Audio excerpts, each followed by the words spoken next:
नमस्कार दोस्तों, मैं संतोष चौबे न्यूज़ सर्वोत्तम में आपका हार्दिक स्वागत करता हूं। दोस्तों, मैं इस समय महाकुंभ प्रयागराज में देवराहा बाबा का जो कैंप लगा हुआ है वहां पर मैं आया हूं। यहां पर एक न्यूजीलैंड के महात्मा हैं और एक महात्मा जी हिमालय से आए हुए हैं जो 35,000 किलोमीटर साइकिल चला के पूरे भारत का आपने भ्रमण किया है। शायद आप बाल ब्रह्मचारी होंगे।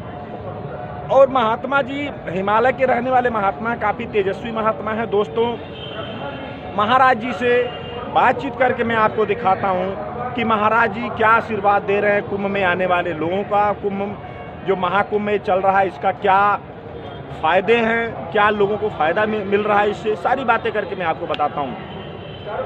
महाराज जी, आपका शुभ नाम थोड़ा बताएं। दास का नाम राम बाहुबली दास। अच्छा महाराज जी, कहाँ से आए हैं आप? हम हिमाचल प्रदेश में यात्रा करते हैं, रहते तो कहीं नहीं, कहीं के रहे नहीं, क्योंकि हम लोग संन्यास दीक्षा जब लेते हैं तो उसमें हमारे वसुधैव कुटुंबकम का मंत्र होता है। तो युवा अवस्था में हमें साधना क्षेत्र जो है और साधना के पथ का जो स्वरूप है उसको ऐसे क्षेत्र में चुनना होता है कि जहाँ पे हम देश काल से थोड़ा सा बच के कोई साधन कर सकें अपने लिए। अच्छा, तो यात्रा करते हुए हिमाचल, उत्तराखंड, पहाड़ों में, नेपाल, भूटान में रहते हैं। अच्छा साहब, ये बताएं, महाराज जी ये बताएं कि आप कितनी किलोमीटर का यात्रा पूरे भारत की यात्रा की?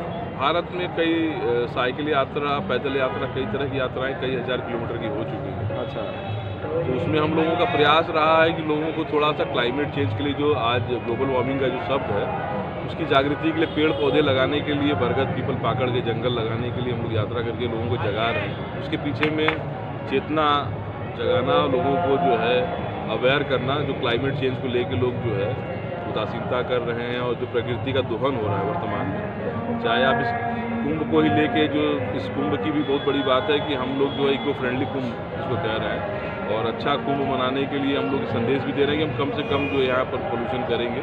तो इसी का संदेश लेके हम लोग इस कुंभ में आए हैं, काफ़ी दूर दूर से, कई अलग अलग जगहों से।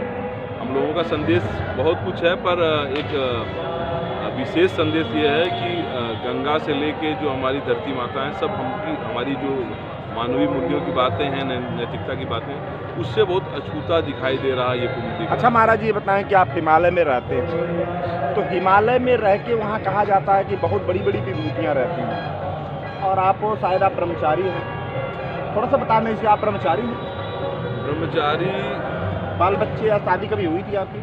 नहीं, शादी तो नहीं हुई अपनी, पर जो ब्रह्मचारी शब्द है बहुत बड़ा शब्द है। इसके लिए जो ब्रह्म के चर अचर की जीवन की गति में रहते हैं उनको इस उपाधि से, जैसे मर्यादा पुरुषोत्तम राजा रामचंद्र जी, शास्त्र के नाम का नाम है जिसको डॉक्टरेट मिली हुई इस नाम की, गोस्वामी तुलसीदास, स्वामी विवेकानंद, सत्यवादी राजा हरिचंद्र, उनके नाम के आगे डॉक्टरेट लगी हुई है।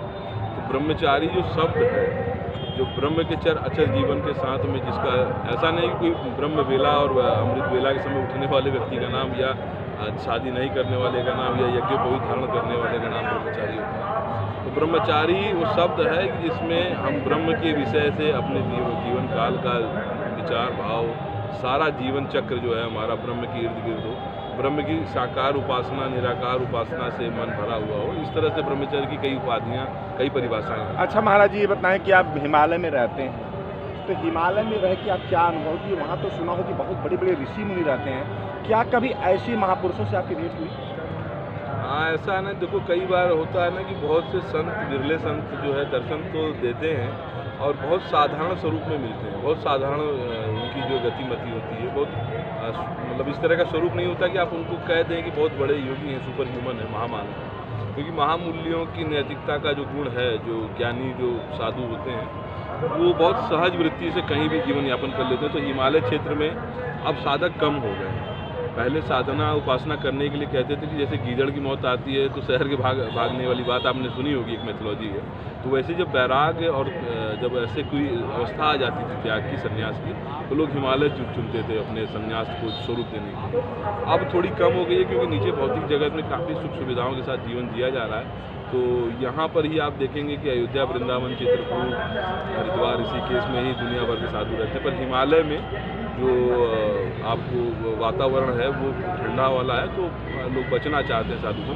फिर भी कोई विरले जरूर हैं, बीज अंश नष्ट नहीं होता है, तो जरूर मिलते हैं, साधु साधक मिलते हैं।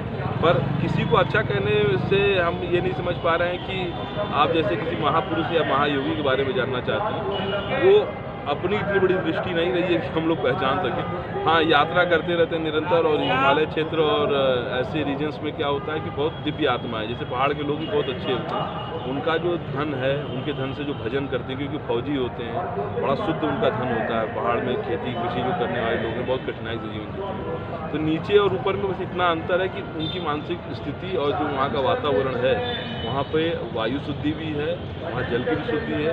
फिर नीचे जैसे जैसे वो चीज़ें मिलती हैं तो वो उसमें स्थितियाँ ज़्यादा बढ़ जाती हैं, जनसंख्या घनत्व भी ज़्यादा हो जाता है। अच्छा सर, महाराज जी बताएं कि जैसे आप ऊपर रहते हैं हिमालय के, तो हिमालय में क्या भजन सुमिरन में ज़्यादा भजन बंदगी में मदद मिलती है? हाँ, थोड़ा एकाग्रता तो रहती है, जैसे कि हम जिस उपासना, ठंड भी तो होता वहाँ। हम तो ऐसे ही बहुत वर्षों से हैं, इतने ही ड्रेस कोड है वहाँ भी। हाँ, इतना ही ड्रेस कोड हमारा है। जितना मर्जी ठंड हो, इससे ज़्यादा नहीं रखना। नहीं, इससे ज़्यादा हम लोग ऐसा ना कि जो प्रैक्टिस में परफेक्ट हो, गलत अभ्यास रिचुअल, तो बस वो थोड़ा थोड़ा हम लोगों ने ना यात्रा में फिर नंगे पैर रहना, और कई वर्ष हो गए नंगे पैर रहते हुए, तो अब वहाँ बर्फ़ में भी नहीं उतना पता चलता है वहाँ के, क्योंकि घास से ना और ज़मीन से जब आप जुड़ते हैं तो आपकी ऊर्जा बहुत ज़्यादा आपको मतलब अनुभव होती है, प्रकृति से आप जुड़ जाते हैं। अब हम लोग बीमार होना नहीं चाहते हैं, अब हम लोगों को कोई केयर टेकर है नहीं, तो धरती माता से जुड़ के माँ को ही समर्पण करके ऐसा उनसे ऐसा जुड़ के रहना चाहते हैं कि जल्द कोई इस तरह की स्थिति ना। तो देखिए दोस्तों, ये बाबा जी देवराहा बाबा महाराज जी का ये पवित्र कुटिया है, देखिए।